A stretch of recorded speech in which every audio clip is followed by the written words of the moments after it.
We've all been taken by surprise.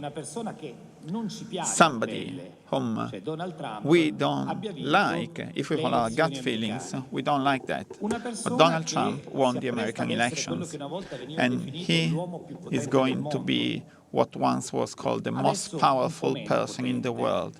Maybe now this person is less powerful. The United States are no longer the guardians of the world, as we were used to thinking. But let's try and understand why this person won. He is a TV celebrity in the US. Before being an entrepreneur, a businessman, most people in the US know him because he was presenting a very famous, he was hosting a very famous reality show. So, you may think that if you are a smart businessman and you are on TV, you can win the elections. No references to the Italian case, because we've already had some experiences in respect to that. But let's try and see why did Trump win? Why populism is prevailing in many places in the world. Let's start from our current situation. Why is populism popular here? For two main reasons. Because people feel that there's something that's not working properly everywhere in the world, globally. And because people are less well off and feel less well. The capitalistic system is developing, is evolving, is changing, and we feel, whether we are right or wrong, that we as Europeans do not really like this. I am an economist, and we can show that the opening of international markets, world trade, trading with China, with the US, is something good and positive, and this is true. When you go to university, if you are going to study economy, your professor will explain to you why it's a win-win situation when we talk about international trade and everybody becomes richer and better off. But this is not the only effect of international trade. International trade also has negative consequences. For example, the fact that wealth is concentrated in a few regions, in few areas, and rich people tend to become richer and wealthier. And this is what's happening. We feel it in Europe. When you lose your job, when one of your parents loses his or her job, well, they don't care about knowing that international trade is making their country richer, because they've become poorer. And it's very hard to really make them understand that you need to be more open to the world, that you need to trade more, that the European Union is right when we say that we should be even more open and we should sign more international treaties, more commercial treaties. But when I lose my job, I have lost. That's the end of it. And maybe I cannot ensure a proper future to my children. So this fear, this anxiety, this concern in Europe is probably one of the main drivers of populism. Second issue, and I'm sure you are all aware of this, is migrations. Last year, 1 million people came to Europe. Let's put it straight now. In Europe, well, 500 million inhabitants live. 1 million people is not an invasion. We are still a rich area, a rich region in the world, though there are many problems. And for sure, we can absorb this flow.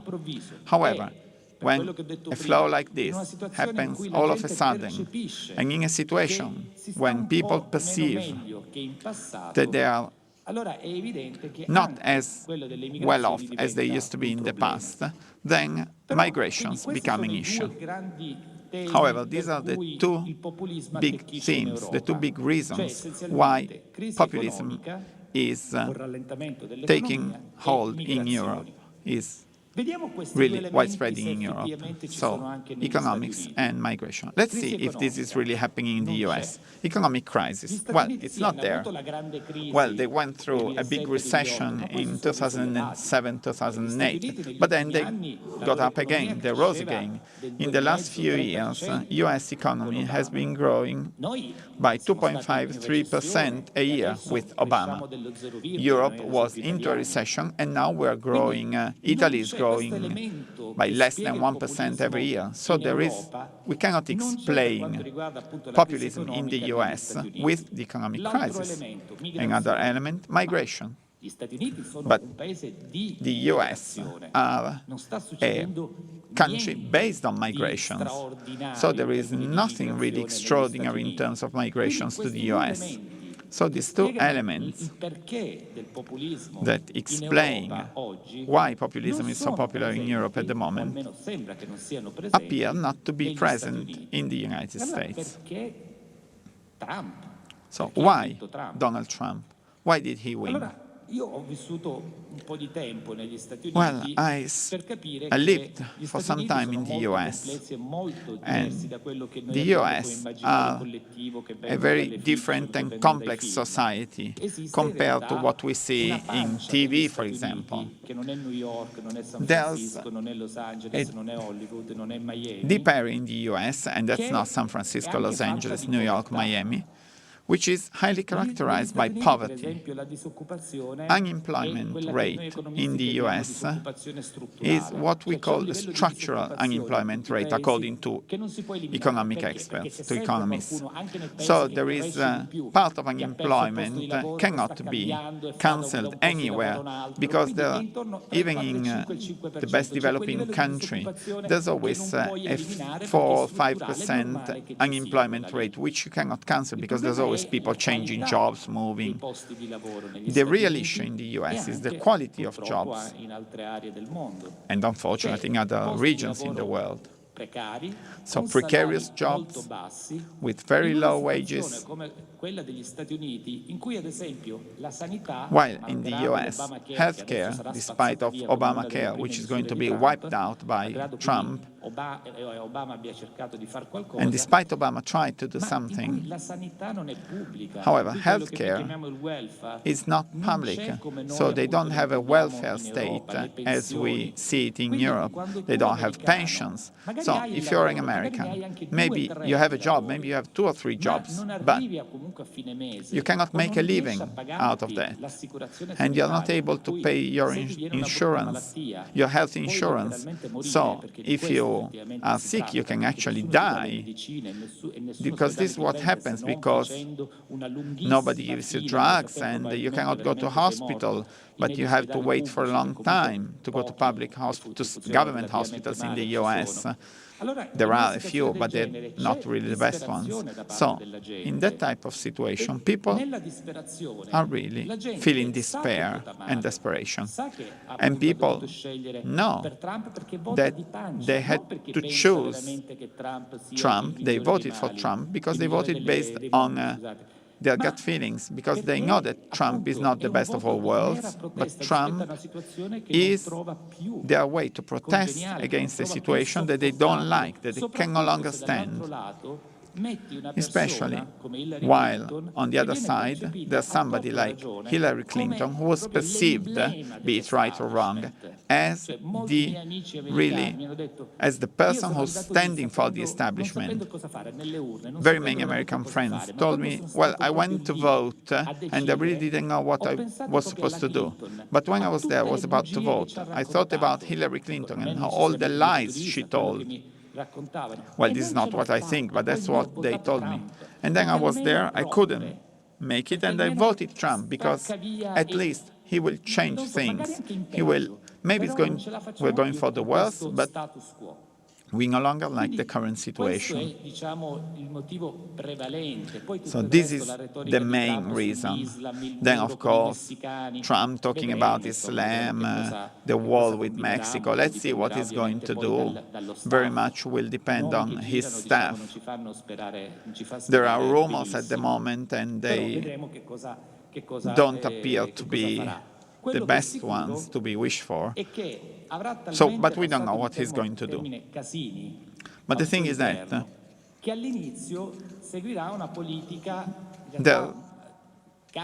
there's a lot of mess at the moment. So at the moment he will pursue an insulation policy, an isolation policy, and which in the US is really appreciated. But there are rallies at the moment, so there's a lot of mess at the moment. So he will have to act inside and not do so much on the outside. What is our concern? There will be so much opposition inside by the black, Latinos, gay communities, because he will have to do something. He must do something about all the absurd promises he made during the electoral campaign. But opposition will grow, and there will probably be violence in the US. So our concern is that he will go from external isolation to selective action. It's a recipe which is well known from Machiavelli onwards. When you're weak within your own country, there's nothing better than finding another enemy, because an external threat will help you make your country more cohesive. So the real risk with Trump is that his initial isolation will be followed, unfortunately, by the wrong type of opening that is looking for enemies, whether it's going to be Iran or any other country, in order to increase cohesion in the US. And the US are a highly patriotic country. So this is the real risk, the real threat. What is the position of Europe in this respect? You can, I always say, you can be Europe-oriented because of your ideological approach. Somebody says, well, I follow Spinelli and I really believe that we should set up the United States of Europe. Or you can have an opportunistic stance. While you are not Europe-oriented like Spinelli, Adenauer, you're all much younger than I am. It could be my children. Well, you have no future in the world. You have no future in this world with such big players, as long as you think you will be there like Hungary, like Romania, like Italy. This is pure illusion. We will be crushed by these developments, where on the one hand we have the United States, and they will increasingly look at their own problems and issues. So yes, we are their allies, but the first thing that Trump says is America first. So America and the Americans first. Well, if there are allies, well, let's see, but who cares about them? And while it is true that America first means having no issues with other big powers, great powers, so he will get closer to Putin and Russia, the risk, the threat regarding Europe is that we can be crushed between the US, no longer good allies as in the past, and Putin, because Putin will feel more free to do what he wants, and he will pursue the Russian national interest, that is, gaining back his area of influence that Europe took away from Russia in the 1990s, because in the 1990s we benefited from the collapse of the Soviet Union to include in the European Union some of those countries, and some of them are present here, that belong to the area of influence of Soviet Union. from his viewpoint, we stole these countries to him, whether we like it or not, and we don't like it, but this is the way that Putin thinks, and we cannot simply overlook the situation. So we are really running the risk of being crushed because of these developments, and we should really think that either we are united, but not like we are now, because we are not ready to react against this threat and this risk. The current European Union is not doing good, and we are not ready with this type of European Union. So defending European Union does not mean to defend it without criticizing, and you should never do it, especially you young people like you, should not like the European Union as it is today. We don't have a common security and foreign policy. Formally, it is there, it is in the treaties, but do you know the way people vote to take any decision in foreign policy in Europe? With unanimous vote. So 28 countries, because the UK is still inside, so 28 countries to decide what the hell we are supposed to do in Syria while there's war and we need to act immediately because thousands of people are killed. No, they should all get around the table. And then Latvia, with all due respect for Latvia, if Latvia does not agree, well, nothing is made. So that's why we have no rule whatsoever in the international arena. This type of European Union is worthless, whereas we are significant where we have specific positions and specific rules. Talk about international commerce. We have WTO, the World Trade Organization. This is one of the cases where, unlikely foreign policy, countries, member states, have given away their competencies and their powers to the European Union. So when there are discussions in WTO with customs, the European Union was able to prevail over China and the US, because 28 countries, the biggest single market in the world, while these 28 countries speak with one voice, the voice of the Commissioner for Trade. So there we are effective, and other countries listen to us because we speak with one single voice. But when we talk about security, foreign policy, migration policies, well, nobody cares about us. And this is right, because this type of European Union is useless for your interests, for my interests, because we are non-existent. Do you know that our representative for foreign policy, the High Commissioner for Foreign Policy, who is? She's Italian. She is Mrs. Mogherini. But of course you don't know her. She is not to blame, but it's impossible. She has no visibility at all. She is supposed to be our foreign minister, and she has no room to act internationally. Only when 28 countries agree. So even Latvia must agree. So regarding sensitive international policy issues, the meaning is never, though they are never interested by that situation. So we're all against international terrorism. Everybody votes and everybody agrees. But that's not much, that's not enough in order to be able to act in today's world. Before moving to my conclusions, I wanted to show you my slides to give you a long-term approach from here to the end of the century, actually. I wanted to show you which are the trends we should take into consideration in the framework of a European Union that must undergo changes, because in the way it is organized, it can't face such macro tendencies. The most important is the demographic problem. The demographic problem is of fundamental importance. From here to the year 2100,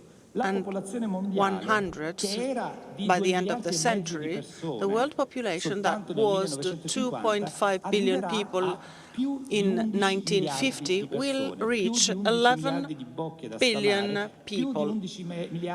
11 billion people to feed, 11 million people who will pollute the world. So it's a huge jump forward in the population and may change all the political balances that we have created so far. I always say to my students, it's not written in the Bible that an Italian or Spanish worker must earn more than a Chinese worker. The only reason why in an economy any Italian worker may consume and pollute more because they produce more and better than the Chinese one.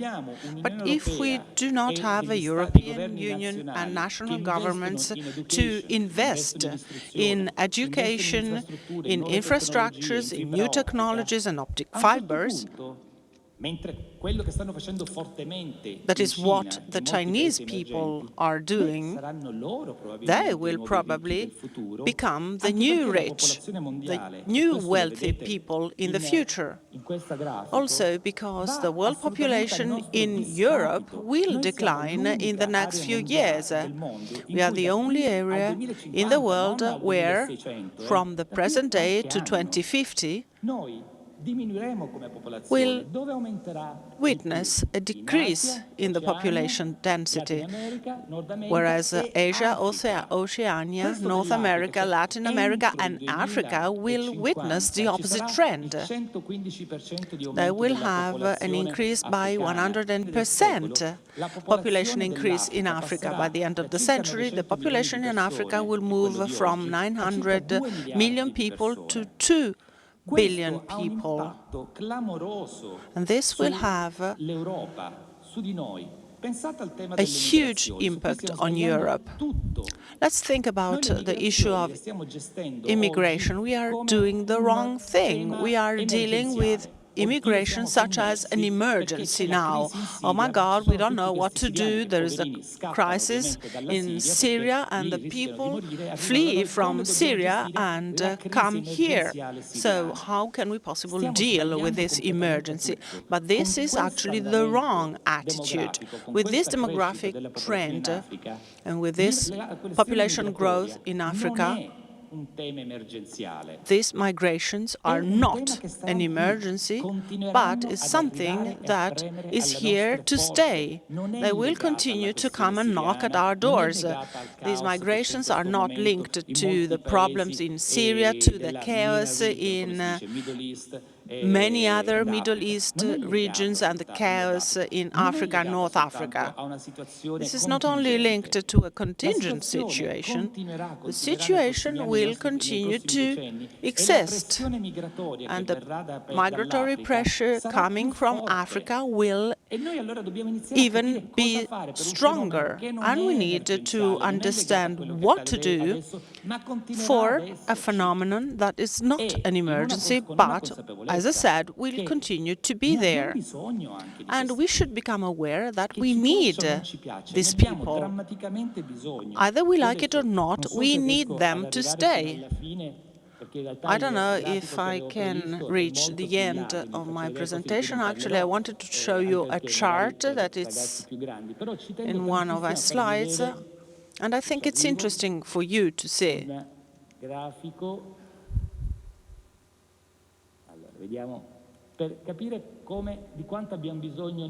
Just to give you an idea of how much we need the migration. In the absence of migration, this is the curve of the growth of the Italian and German population. 60 million people now. In 20 years, we would lose 5 million inhabitants, and the same trend in Germany. If migration was not there, it would be even worse. And this is something even more dramatic. You know that we need to take care of the elderly people, of the people retiring. But who's going to pay their pension? The people working. You know, when you start working with your taxes, you will pay the pensions to your parents, for example. In the 70s, in Italy, there were 5 workers, each retired person. So 5 young people entering the labor work, and with their taxes, they were able to pay the pensions to their parents and their grandparents. Now the trend has changed. There are 2.5 people for each retired person. Moving towards the years 2030, 2040, we will have 1 worker and 1 retired person. And this is inconceivable. Our welfare state will collapse in a few decades. And this is not my personal idea. This is something based on an arithmetic logarithm. So it's undeniable. We have to admit that, even from this perspective, we have to reconceive the European Union, our pension system, and think on how we should perceive our neighbors, because we need our neighbors if in the next decades we want to go on with the present welfare state. We need to rethink our foreign policy, our safety policy, our migratory policy, and we should stop thinking it is due to the problems in North Africa and the Middle East. We need to understand in the next decades, and you need to understand how you can possibly cope with that situation, how you can possibly support us and pay our pensions, because you will not be able to do so. So we need to change this system. We need to change the European Union. We need to exploit populism, because populism has something positive. Populism is attracting, in Italy at least so far, it is attracting and pulling together the discontent of the people. In the 70s, the discontent of the people was leading to violent episodes. And what we must recognize to populism is that this discontent is democratic, is completely different. So we must exploit this to change things, because things are not organized in the proper way so far. We should be aware, though, that whatever we do should be along the lines of a deeper integration, because we all must feel Spanish, Italian, Hungarian, and so on and so forth. But when you go to Australia, when you go to China and Pennsylvania, we are European. Because first of all, they say he is coming from Europe, and then they say, okay, he comes from Spain and Italy. Because if you go in the middle of nowhere, like in Florida, they don't even know where Hungary is. Probably they remember Italy because it looks like a booth, but they have no idea whatsoever where the other European countries are. So we are European in the first place. And being European means not to adore the status quo. We like the hymn to joy because that's something wonderful. But it should represent something different, a European Union that you should build up bearing in mind such dynamics, and it will be a European Union different from what we had so far.